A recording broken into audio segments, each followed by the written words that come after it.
Zola Bennett had mastered the art of being unnoticed. At 29, invisibility was not just a habit, it was survival. She moved quietly through rooms that cost more than her entire yearly income. She cleaned without leaving traces, spoke only when spoken to, and kept her eyes down the way life had taught her to. Invisible women didn't get into trouble. Invisible women kept their jobs. Invisible women lived. That was the rule Zola had followed since she was 19 and pregnant and alone, standing in a hospital hallway with $20 in her pocket and fear curling tight in her chest. Now, 10 years later, she cleaned luxury homes across Los Angeles while raising her 6-year-old son, Elijah, on grit, prayer, and exhaustion. The penthouse at Sijin Tower was her last job every Thursday. Apartment PH1. Her schedule listed the owner as Kang M. Everyone at the agency knew who that meant. Kang Min Jae. The whispers followed his name like shadows. Korean Mafia, underworld king, untouchable. Men who disappeared after crossing him. Businesses that bowed instead of negotiated.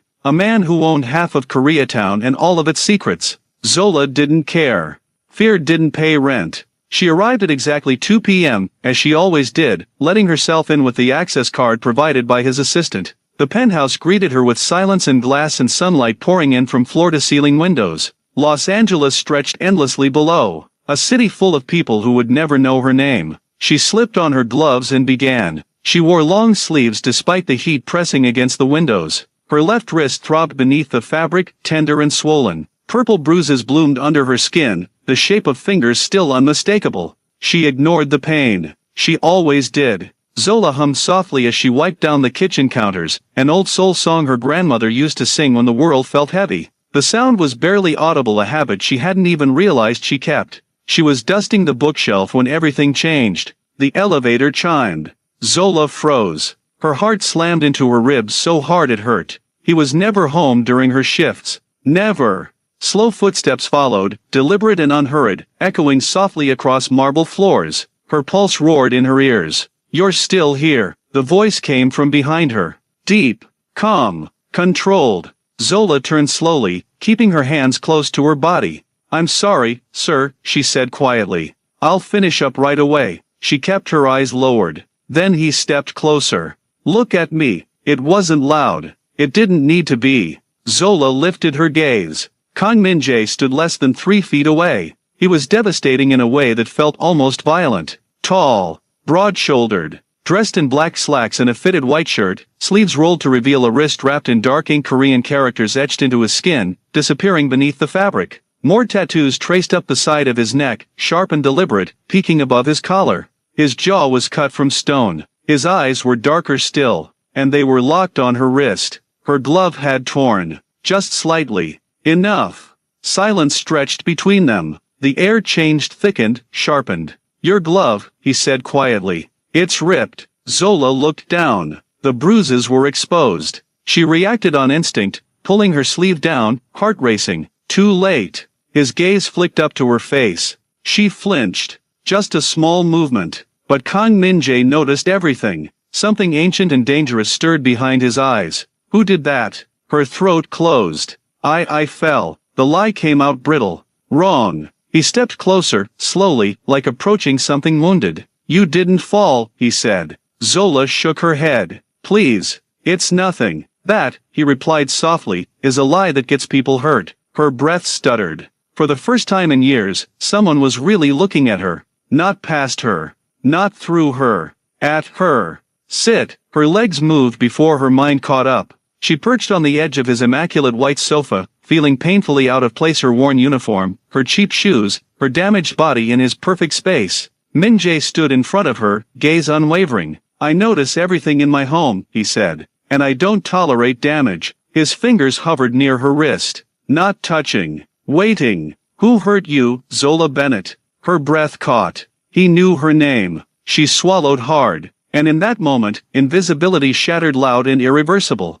Zola Bennett did not answer him. The question hung in the air between them, heavy and dangerous. "Who hurt you?" She stared at the floor instead, counting the faint gray veins in the marble tile, grounding herself the way she'd learned to do years ago when panic threatened to take over. If she stayed quiet long enough, this moment might pass. He might lose interest. He might remember who she was supposed to be. Invisible. "I asked you a question," Kang Min Jae said. Still calm. Still quiet. That was what frightened her most. I can't, Zola whispered. Min-jae's gaze never left her face. He straightened slowly, rolling his shoulders back, tattoos shifting subtly beneath his skin. When he spoke again, his voice was lower. Can't, he repeated, tasting the word. Or won't. She squeezed her hands together in her lap, nails digging into her palms. It's not your business, she said, finding just enough courage to lift her head. I'm just here to do my job. Something flickered across his face. Not anger.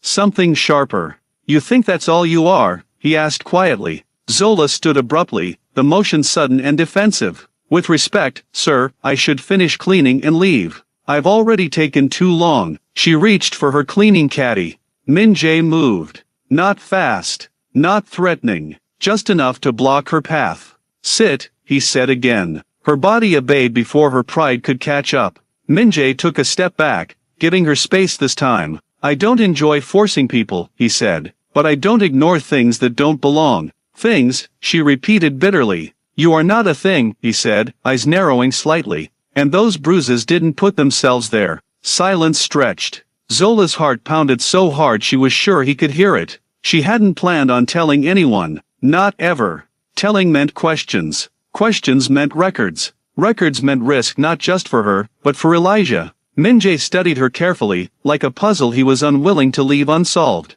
I've been watching you, he said suddenly. Her head snapped up.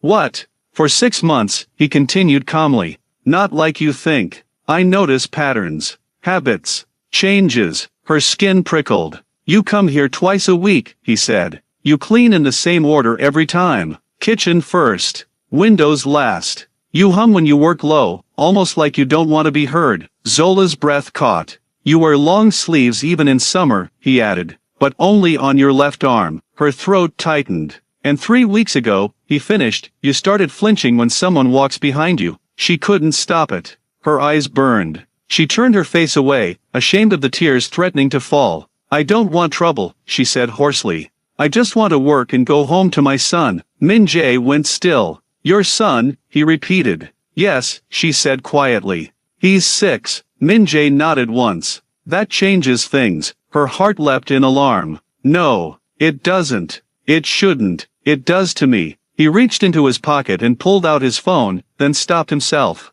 Slowly, deliberately, he set it back down on the counter. I could make a call, he said. 10 minutes from now I would know everything about you. About him. About whoever put those marks on you. Zola looked up, fear flashing across her face. But I won't, he continued. Because this is your story to tell, not mine to take. She studied him, suspicious and confused. Then why are you pushing? She asked. Min-jae met her gaze, something raw slipping through his control. Because people who hurt women in my city don't get to sleep peacefully, he said. And because I don't like lies in my home. Her voice trembled. You don't understand. Then help me understand. He stepped closer, stopping just far enough away to give her the choice. For a long moment, Zola said nothing. Then, barely audible, she whispered, his name is Darren. Min-jae's jaw tightened. Elijah's father, she added quickly. My ex. The words tasted like rust. He came back, she said. Said I owed him.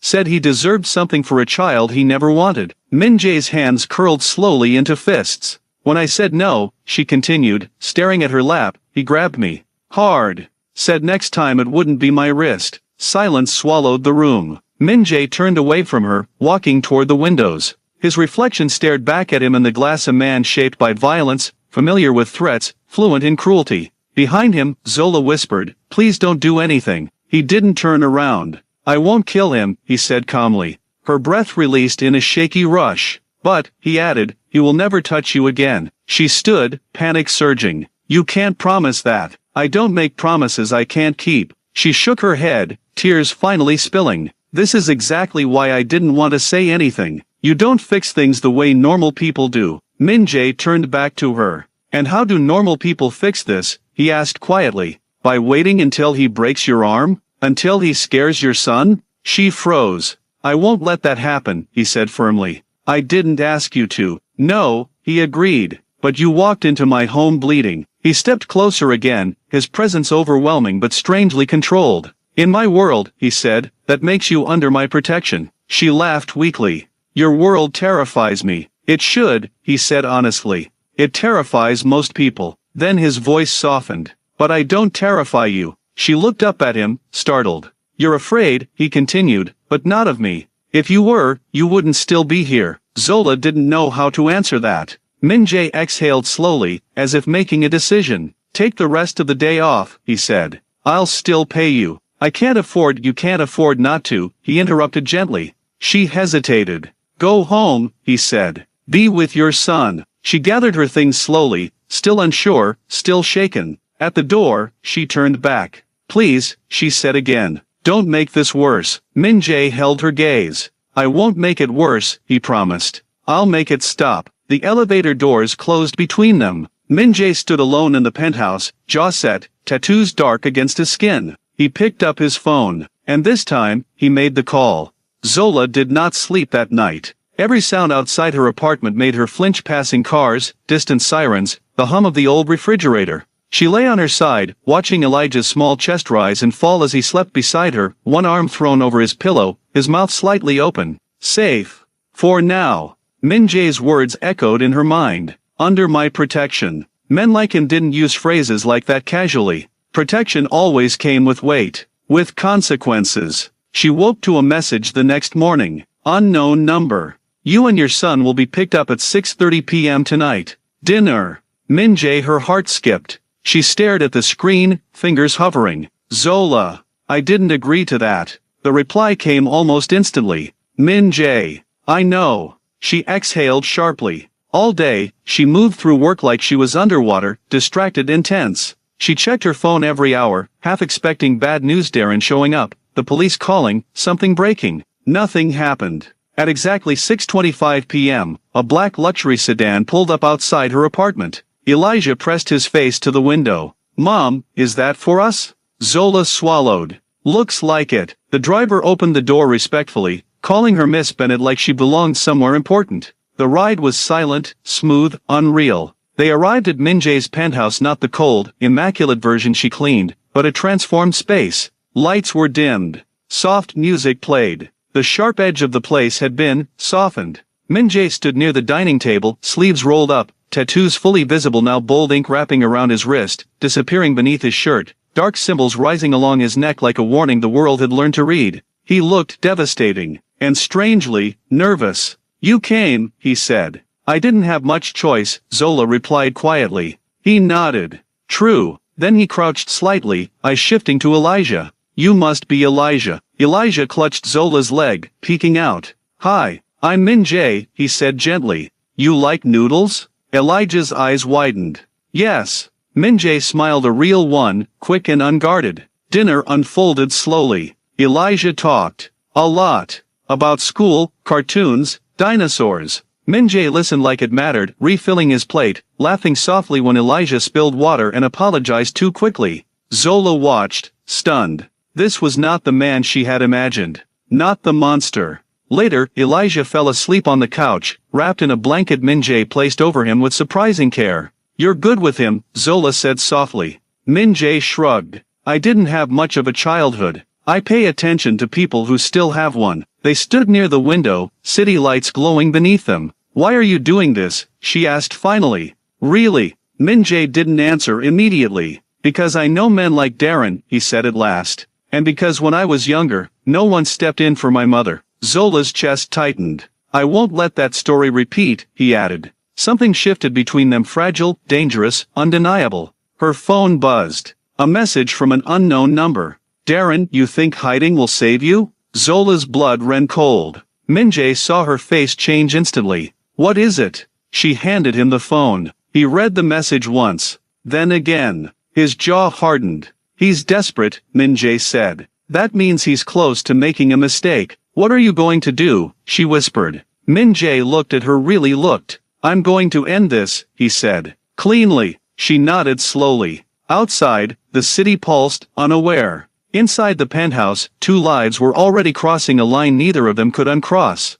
Darren didn't knock. He never had. He stood across the street from Zola's apartment 2 nights later, hands shoved into the pockets of his jacket, eyes hollow and restless. The streetlight above him flickered, throwing shadows across his face like it couldn't decide what kind of man he was. Predator. Coward. Both. He had followed her. Not carefully. Not smartly. Fear made people sloppy, and Darren was drowning in it. He'd noticed the black sedan. The way she walked straighter now. The way she no longer looked over her shoulder every 3 seconds. Someone had stepped in. Darren hated that more than anything. Inside the apartment, Zola froze when she heard the familiar knock. 3 sharp raps, too loud, too aggressive. Her breath caught. Elijah looked up from his coloring book. "Mom," Zola forced her voice steady. "Go to your room, baby. Lock the door." "But now." Elijah obeyed. The knocking came again. Harder. "Zola," Darren called. "I know you're in there." Her phone buzzed in her hand. "Minjae, are you home?" Her fingers trembled as she typed. "Zola, yes. He's here." The reply came instantly. "Minjae, do not open the door." Darren's voice rose, sharp and ugly. "You think you can just ignore me now? You owe me." Zola pressed her back against the wall, heart hammering. The door rattled as Darren kicked it once, not enough to break it, just enough to remind her he could. Sirens wailed in the distance. Then footsteps approached from the stairwell. Slow, deliberate. Darren turned. 4 men stood at the end of the hallway. Black suits. Black expressions. No hesitation in their eyes. One of them spoke calmly. "Darren Cole." Darren swallowed. "Who's asking?" A 5th figure stepped forward. Kang Min Jae. The hallway light caught the tattoos on his neck, dark ink crawling up his skin like something alive. His sleeves were rolled back, wrist tattoos fully exposed, not hidden, not softened. A warning. Darren's mouth went dry. "Who the hell are you?" he asked, trying to sound tough. Min Jae smiled. Not kindly. "I'm the man you've been hurting," he said, voice quiet and deadly, "and the man you've been foolish enough to threaten." Zola opened the door just enough to see Min Jae. He lifted a hand without looking at her. "Stay inside," he said gently. "This is not for you." Darren laughed nervously. "Man, you don't know what you're getting into." Min Jae stepped closer. "I know exactly what I'm getting into," he replied. "You grabbed her wrist because you thought she was alone." Darren's eyes flicked to Zola. Min Jae noticed. Bad move. He struck without warning, a single, controlled blow to Darren's stomach that folded him in half. Darren hit the floor gasping, panic flashing across his face. Min Jae crouched in front of him. "You don't get to touch her," he said softly. "You don't get to scare her. And you definitely don't get to speak to her again." Darren coughed, terror setting in. "You can't just." Min Jae leaned in, his voice dropping to a whisper only Darren could hear. "I can," he said. "And I will." He stood. "Take him," Min Jae said calmly. The men lifted Darren with efficient silence. Darren struggled weakly. "Zola, tell him to stop." Zola's voice shook, but it was firm. "Stay away from us," she said. "Forever." The hallway emptied. Min Jae turned back to her. "Pack a bag," he said. "You and Elijah are coming with me." Her eyes widened. "I can't just." "You can," he interrupted gently. "And you will. Tonight." She hesitated only a moment. Then she nodded. Because for the first time, she felt something unfamiliar. Safe.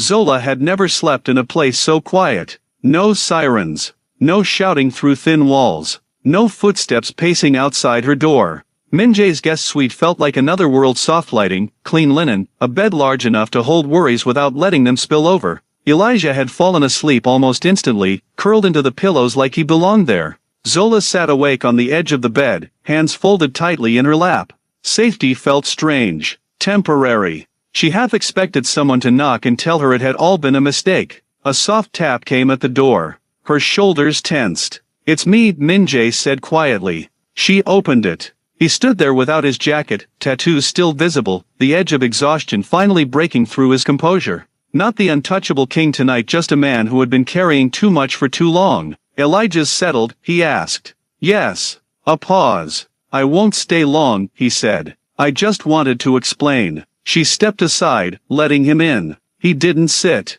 He never fully relaxed in rooms. "Darren won't come near you again," he said. "Not because he's afraid of me, but because he understands consequences now." Zola nodded.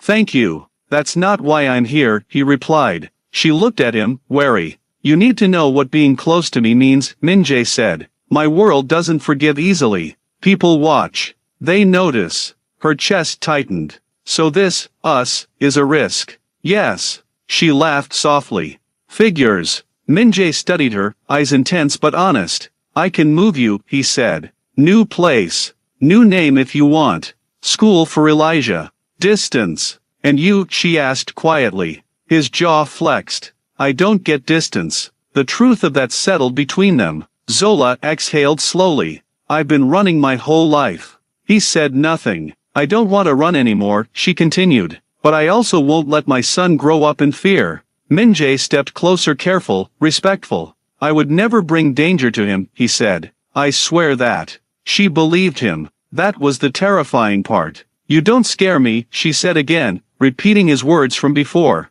But what I feel right now does. Min-jae's hand hovered near hers, not touching. This isn't control, he said. Or ownership. You owe me nothing. She reached out and closed the distance herself. Their hands met. The contact was gentle. Grounding. Human. I don't know where this leads, Zola whispered. Neither do I, he admitted. But I know I don't want to walk away. She looked at him, really looked at the tattoos that marked survival, the eyes that had seen darkness and chosen restraint anyway. She leaned in first. The kiss was slow, careful, earned, not hunger. Promise. From the hallway, Elijah stirred, murmuring in his sleep. Zola pulled back, smiling softly. One step at a time, she said. Min-jae nodded. Always. Outside, the city continued its restless hum. Inside, something fragile and powerful had taken root. The meeting room was silent. Not the comfortable kind, the kind that pressed against the chest and made men shift in their seats.